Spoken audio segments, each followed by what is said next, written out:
Hey everyone, this is Chris of Spelarkivet. Today's video will be about Omerta, City of Gangsters, which was developed by Haemimont Games and published by Calypso Media.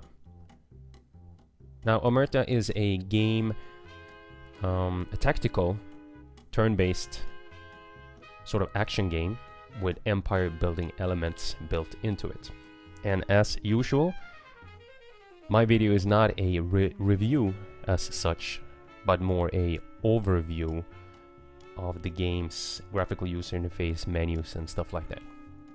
So in this video I will go through the graphical user interface, the different menus, the in-game abilities, talents and stuff like that, the control, and also some combat. So let's just start off by looking at the main menu. You have the option to create a new game, name your character, choose your character's look, and then select different options which will affect or modify your stats, like so, whichever you find appropriate, or whichever way you want to go. If you hover over these different stats, you will see what they are good for. So let's just go back and look through the rest. You can continue a game. You can also load a game. The multiplayer elements. Sandbox, I guess, is just to select one of the missions and try to play them as best as you can. Different options, general options, visuals, and the hotkeys. As you can see, there aren't that many options when it comes to the hotkeys. Also, in-game achievements.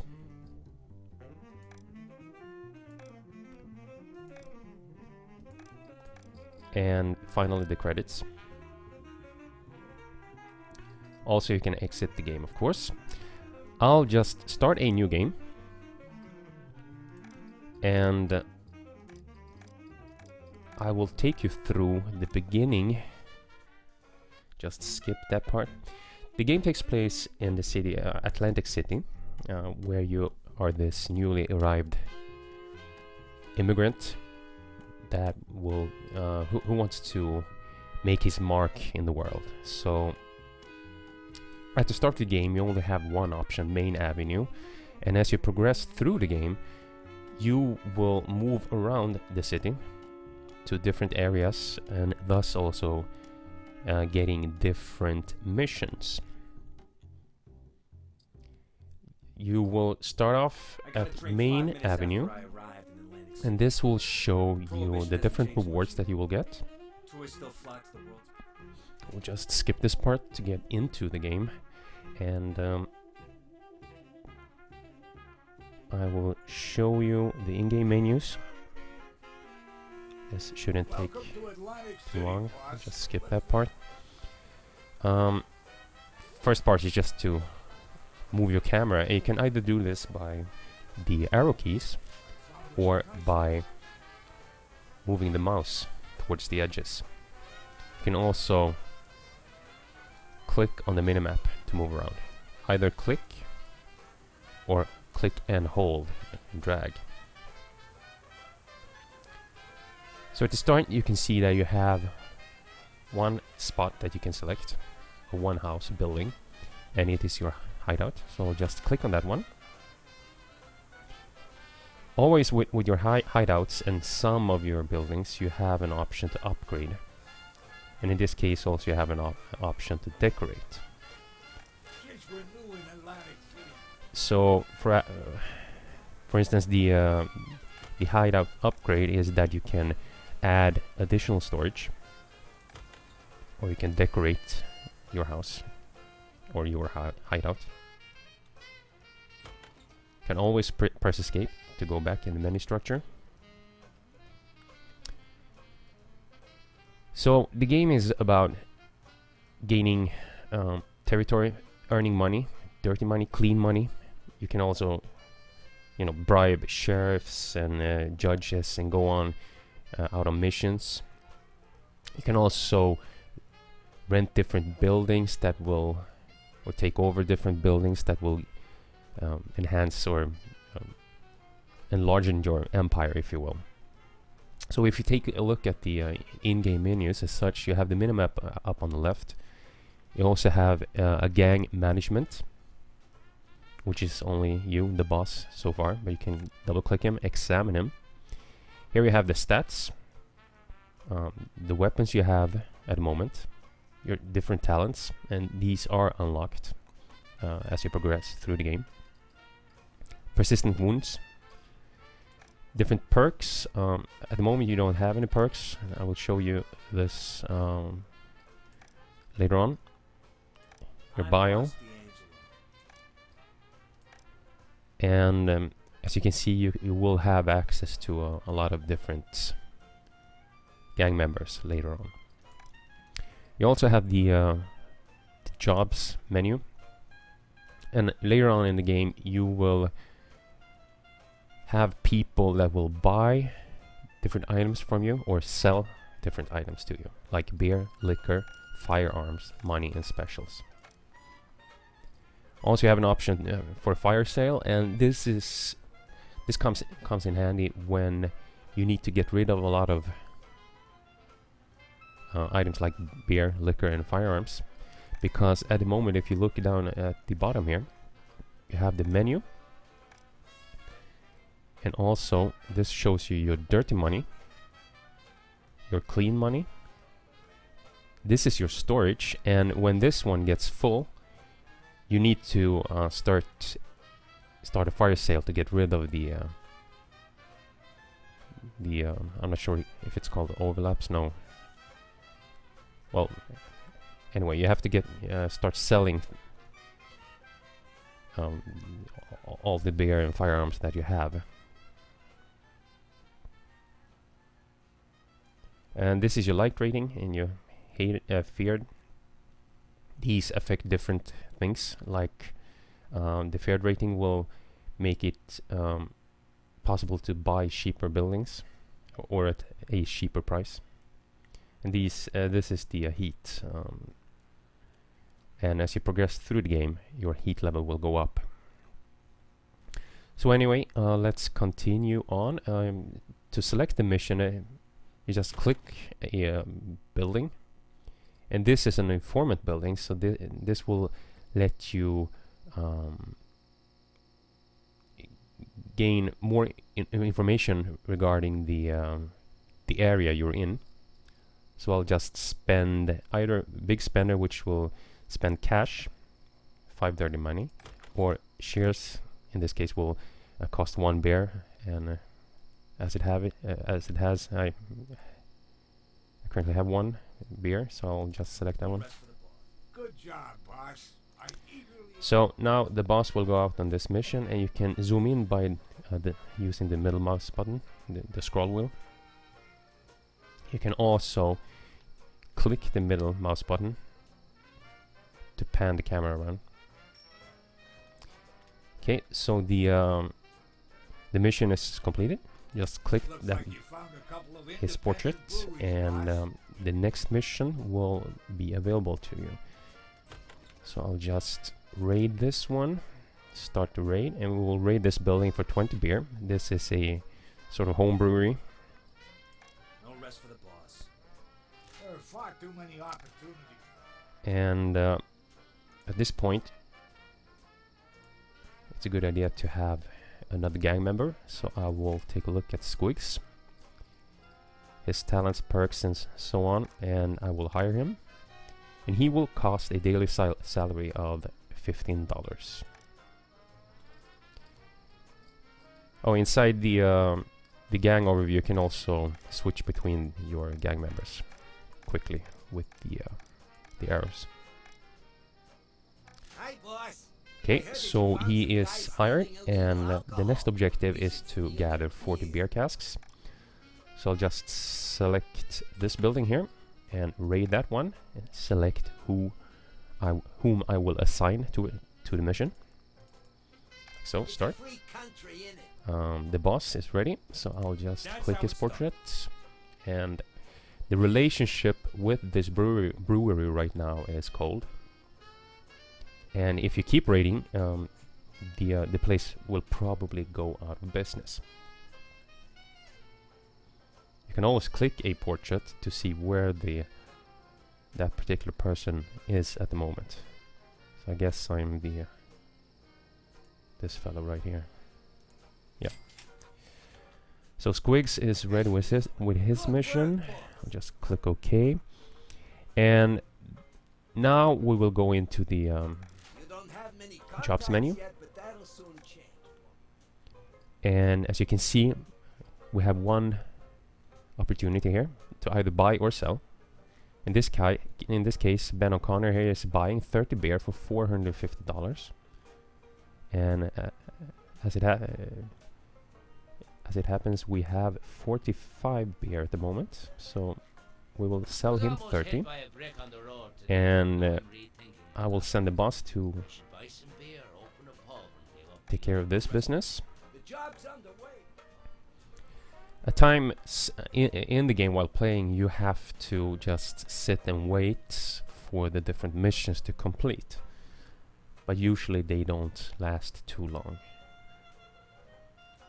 So we can just take a quick look around the city while we wait. The graphics are pretty decent. They really work in these kinds of games. Next mission is to locate an informant, which is over here. I just spent 10 beer, start, and I will send Squigs. This is just part of the beginning tutorial, so... Okay, did that work? Yeah, okay. You can always click on the building and see that an henchman is already doing business here, which means that someone is probably on his way over to conduct the business, or... Right. Boss, I can't find Squeak. And oh no, our partner or gang member Squigs is lost. Can't find him anywhere, so we will have to click this informant here. No rest for the boss. And try to find out what happened to him. And this is part of the tutorial to go into the combat phase, which is over here. We will investigate this building. Got a lot of work to do.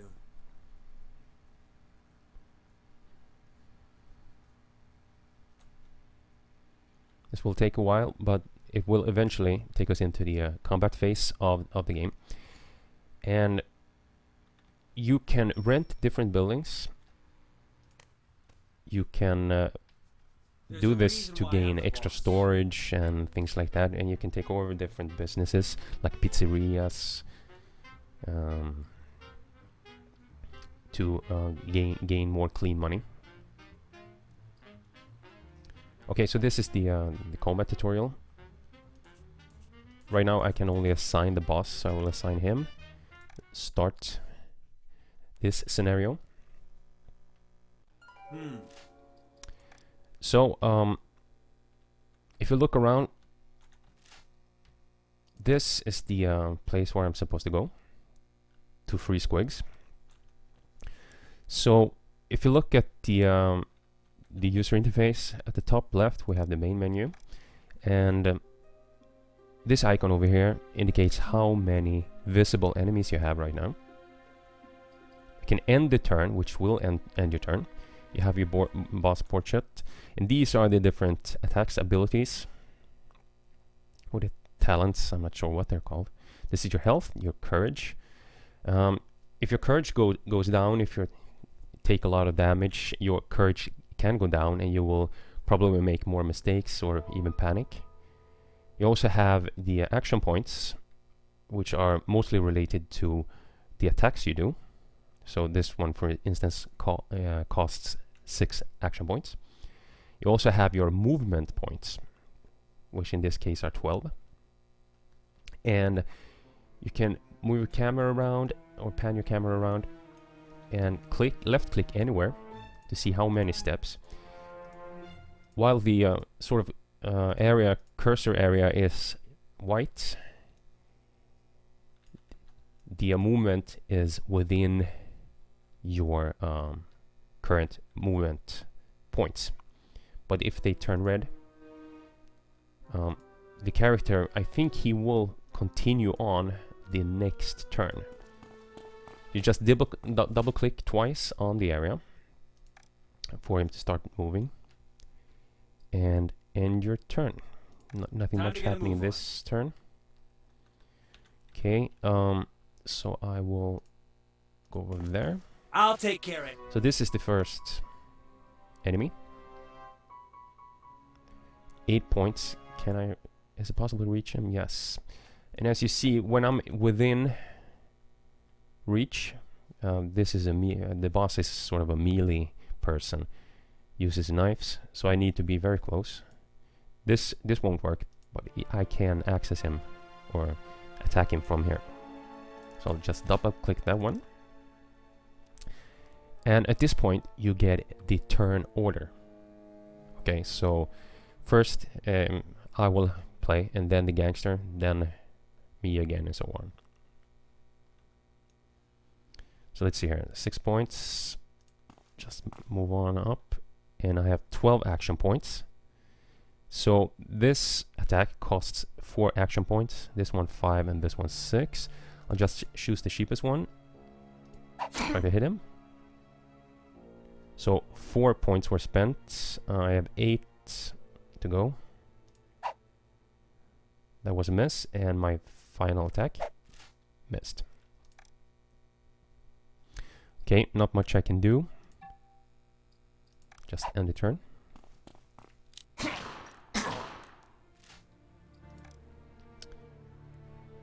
You usually have a sort of emergency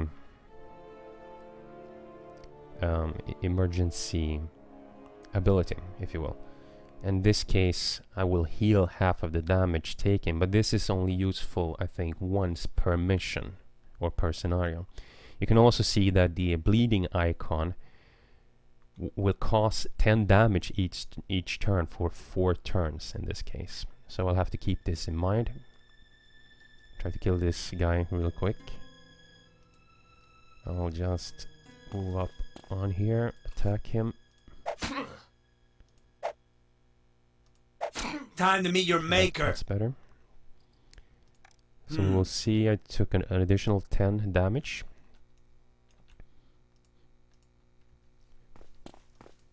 Oh, accidentally clicked. 43. Okay, I can end my turn now. Time to get a move on.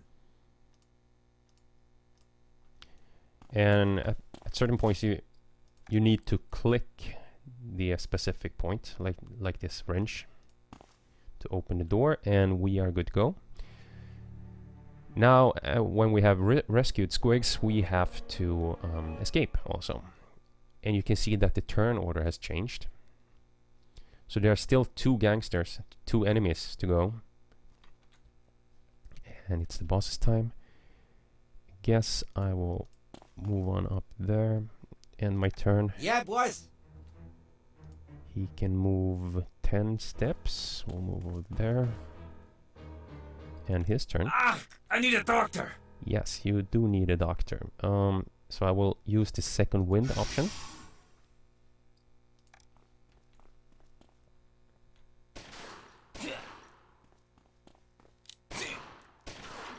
Ready, boss.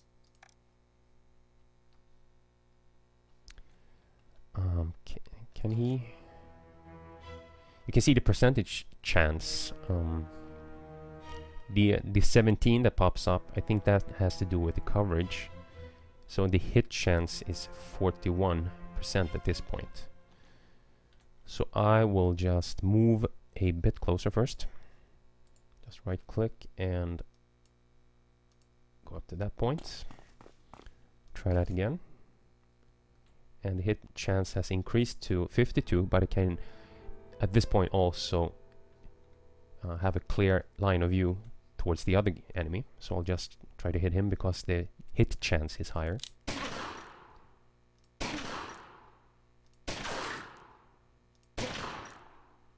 That's it, and his turn. Time to get a move on.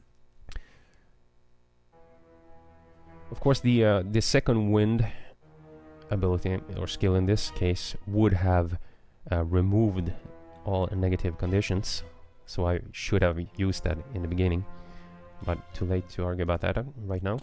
I'll just move a bit closer like so, and his turn, and we'll see what they will do.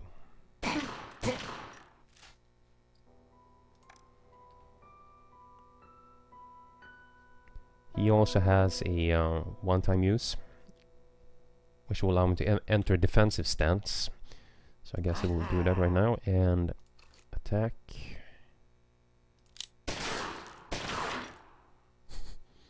Yeah, well, that's crappy. The boss, he's close to dying. I will still try to take one of these guys down. Time to meet your maker. And nope. Yeah, boys. And the boss died. So this will probably end the scenario, but perhaps not. We will see. Just move a bit closer. I'm way better than you. Okay, apparently I'm victorious even though I'm dead. So this will give me some damage, I think.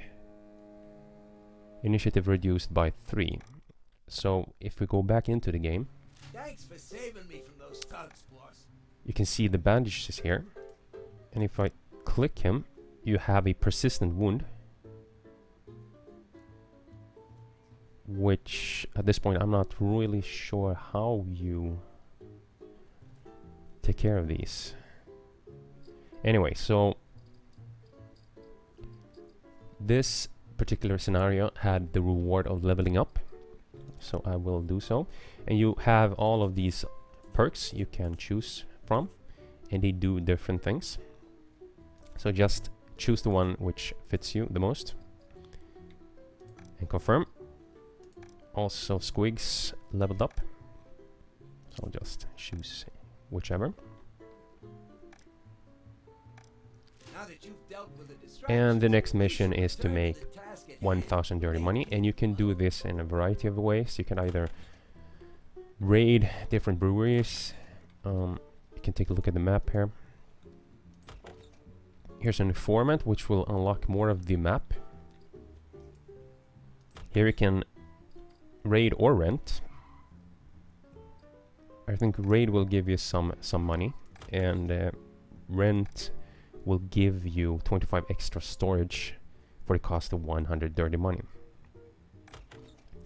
And this has to do with the storage icon down here. Right now you are using up 5 out of 50 storage, but later on in the game you will eventually run out of storage space.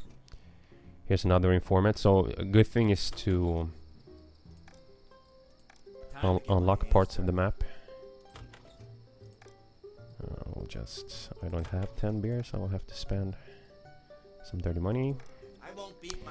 And this is the way you continue through the game. You can also try to earn money by selling beer or buying things and then reselling them, but that's later in the game. So as you progress in the game, you will start get into different other areas. So we'll just load, let's see here, this scenario, which will show 2 options. At this point I have reached a sort of crossroads where I can choose between 2 different areas, and this is one of the sort of problems that I have with the game. Robert King used to be one of the wealthiest men in this particular mission or scenario has a reward of an additional team member, so I can choose this one. The problem I have is that I really would have liked to have one sort of headquarters within the whole city of Atlantic City, instead of one hideout per mission or per scenario. But in this case, you have one hideout per area within the city. And I just think that it would have been a good idea to have one large headquarters which you can decorate and upgrade, instead of having to do this all over again every single time.